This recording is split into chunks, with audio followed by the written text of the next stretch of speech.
Hello, anybody who's watching this, welcome to my reaction to Meth Addict Seals Tank. Tales from the Bottle by Cukes here. Again, it's obvious, it's on the fucking screen. But this is another video recommended by Tom Vinton, so I appreciate that, thank you a lot.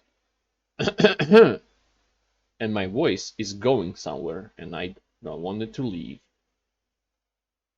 This video is apparently in a series. It's another video in a series of people on meth, because I guess 2 videos ago, last one was about the monkey, there was a video where a soldier in World War II OD'd on meth, and this is also meth, so I guess it could be a series. I don't know.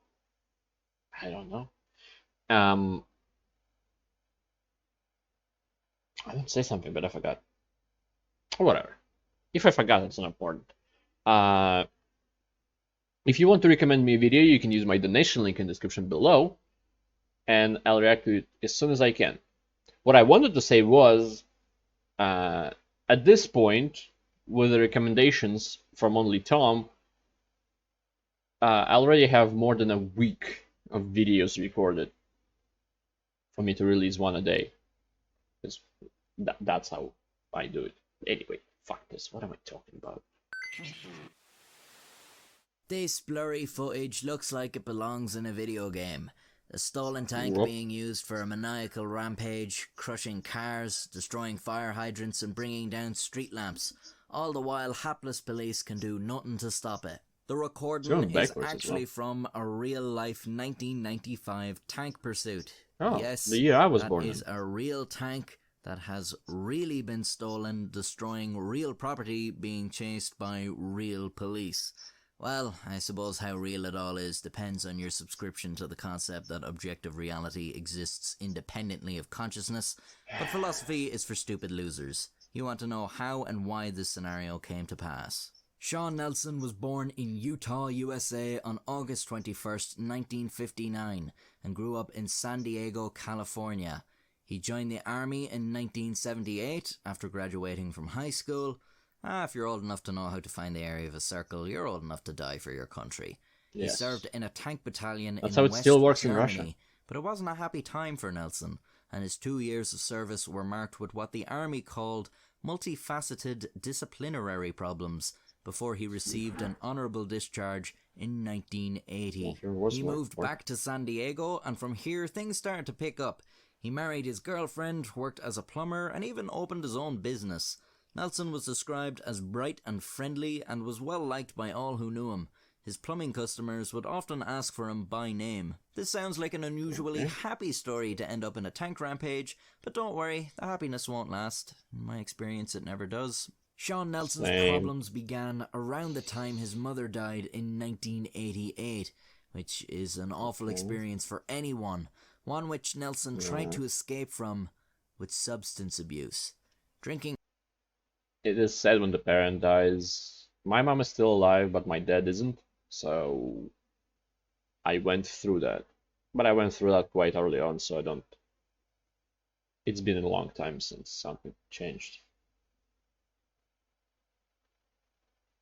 Why the fuck did that appear on that screen? Go away. Anyway,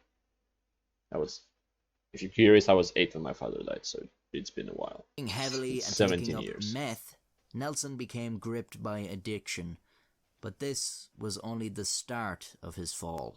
Seeing the man she loved transform, Nelson's wife of 6 years left him and filed for divorce in 1990. That same year, Shawn was involved in a motorcycle accident that badly injured his back and neck. At the hospital, he did not consent to treatment, lol American healthcare, but so bad were his injuries, he was not permitted to leave. He later filed a malpractice lawsuit against the hospital, but it was dismissed. His father died in 1990. His van and plumbing equipment were stolen in 1994, which, paired with his injuries, left him without income. His utilities were cut off, and his house went into foreclosure. His girlfriend at the time left him. As you can imagine, this did not do much to quell Shawn's meth and alcohol problems. His behaviour became erratic, and friends and family said he was a different man. He began digging a 17-foot deep mine shaft in his backyard in the belief he had struck gold. Shawn's brother Kevin Nelson in a mine shaft Shawn was digging. So it is the real. It's just not Shawn. It's his brother. He hadn't. At rock bottom, with nothing to lose, Shawn Nelson was in a very dark place, with his substance abuse only worsening his mental state and his connection to reality. He was a danger to himself and to others. On May 17, 1995, an intoxicated, shirtless Shawn Nelson left his house at 6 p.m. and drove down to the California Army National Guard Armory. The gate to the armory parking lot was opened and there was no one around. Genius. Really good job, guys. Nelson headed over to the M60A3 Patton tanks and broke into one, but it wouldn't start. So he broke into another one, and that wouldn't start either. Finally, as he was lowering himself into a third tank, a guardsman came over and spotted him, presumably just having finished his shift of twiddling his thumbs. Unfortunately for the guardsman, this tank did start, and Nelson drove out of the compound. I'd really hate to have been that guy, to be honest. You just saw a dude steal a fucking tank you're supposed to be looking after. Now you're gonna have to start telling people. I mean, it sucks when you fuck something up at a job. General, the tank's been stolen. What? And have to alert someone, but I've never had to tell my managers. Someone just walked up to our tanks and drove off in one of them while I watched. And so began Nelson's tank rampage. The police were quickly on his tail as he made his way through residential streets, but there was nothing they could do to stop a tank. The Patton was not loaded at the time, so Nelson didn't have any firepower, but it's still a tank. As he roamed through the streets, he intentionally steered the vehicle into road signs, fire hydrants, cars, and mobile homes. Clearly, he wanted to cause as much damage as possible. That would be Police annoying. were shocked and didn't know what to do. Why is he driving backwards? Why the hell was there a tank rampaging around town? Their first concern must be the safety of civilians, and they tell everyone to stay inside their homes over bullhorns. This is the San Diego Police Department. Everybody go back in your house, get out of the street. This is the San Diego Police Department. Everybody get out of the street, go back into your house right now. But did Nelson want to add bodies to his trail of destruction? It's hard to say. He doesn't kill anyone and he avoids multiple opportunities to crush motorists, but he also has some very close calls. Based on observation alone, it seems like he won't go out of his way to kill people, but probably doesn't care if someone gets hurt in the course of the rampage. The police need to stop this before that happens. He's on meth anyway. What can they do? Reportedly, they were considering asking the Marine Corps to deploy a Cobra attack helicopter, but this does not come to fruition. For now, they just follow and warn the public about where the tank is headed. As Nelson enters the interstate highway, he attempts to bring down a pedestrian bridge, but when the support doesn't give way, he moves on, driving onto the freeway. With thousands of motorists travelling in rush hour traffic, the police have a serious problem on their hands. The freeway is closed, leaving travellers stuck.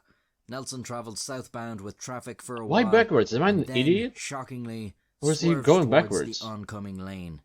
This rampage is about to turn deadly. As he travels into the northbound lane, the tank lodges on the concrete median barrier. Police immediately swarm the tank and climb aboard.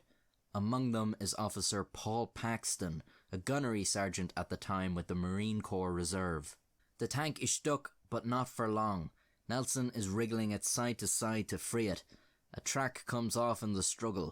The officers are unsure how to open the hatch, but Paxton uses a bolt cutters to pry it open. The officers shout in at Nelson to stop. He peers up at them, then goes back to trying to free the tank and continue his journey. An officer pulls a handgun and fires once, putting an end to the rampage. Shawn Nelson is hauled out of the tank and taken to hospital, but the wound proves fatal. He is 35 years old. He is the only fatality of the incident. In all, the tank rampage lasted only 23 minutes. In that time, the tank had crushed approximately 40 parked cars and knocked out power to at least 5,000 people. Luckily, no one was hurt. In the end, it's actually a very sad story. Shawn Nelson was just a typical honest working man who lost everything, including himself. Shawn's brother Scott said, The man who died yesterday was only a shell of the person we loved. The real Shawn died 2 years ago at the hands of drugs and alcohol. It just goes to show, addiction can completely destroy anyone. Yeah. If you use drugs or alcohol to escape pain in your life, the only thing you're doing is guaranteeing an exponential increase of your pain. I found this out myself when I realised my plan to get rich on YouTube wasn't working. I make a lot of jokes in the series, but seriously, look after yourself. Seek the proper help for your problems. Self-medication makes things worse. Every time. And it will turn you into an addict no matter who you are. I mean, I'm not a doctor or a psychiatrist, but I'm not a comedian either, and that doesn't stop me. So I'm prescribing you with more of my videos. If you like this one, I have one on a very similar event where a man went on a rampage in a homemade bulletproof machine called the Killdozer.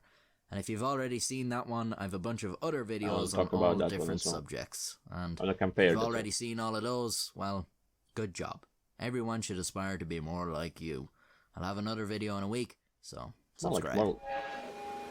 Everyone should inspire to be more like Tom Winton. Okay. Yes, I want to compare this to the Killdozer one. This feels like the guy, he lost everything. That is obvious, including, yes, himself, to drugs and alcohol and all that. And he snapped and went for it. But a lot of people got not physically hurt, but like monetarily hurt probably. I doubt the government did anything about it. Maybe they did because it was their tank that got stolen. But in the Killdozer one, every building that was destroyed, just every property that was destroyed, did some kind of bad thing. It just wronged the guy. So it was a revenge thing. He didn't lose himself until the last second when he shot himself. But this one is just it's probably the most fun he had in years. I don't know. I don't know how he thinks. I'm not gonna assume anything either. So, thank you. Anybody who watched this.